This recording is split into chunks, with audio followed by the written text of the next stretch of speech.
ഇനി കുറച്ച് സീറ്റുകളെ കുറിച്ചുകൂടി ചർച്ച ചെയ്യേണ്ടതായിട്ടുണ്ട്, കൂടുതൽ ചർച്ച ചെയ്യേണ്ടതായിട്ടുണ്ട്. ഒന്ന്, ഈ ഘടകകക്ഷികളുമായിട്ടുള്ള ചർച്ച പൂർണ്ണമായി തീർന്നിട്ടില്ല. അപ്പം അവരുമായി ഇന്ന് ഇപ്പോൾ ചർച്ച നടത്തും, തുടർ ചർച്ച നടത്തും. അത് കഴിഞ്ഞ് നാളെ രാവിലെ 9:30 മണിക്ക്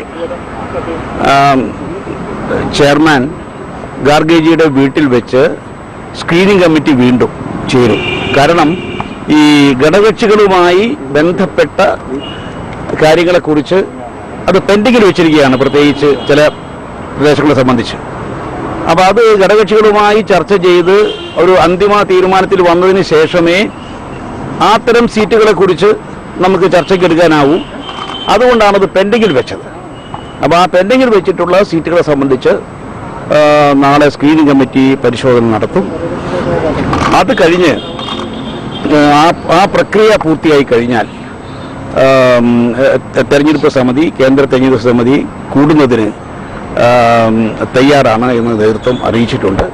നാളെ തന്നെ എല്ലാം പൂർണ്ണമായി പ്രഖ്യാപിക്കാൻ സാധിക്കും, ഒന്നിച്ച് പ്രഖ്യാപിക്കാൻ സാധിക്കുമെന്നാണ് പ്രതീക്ഷിക്കുന്നത്.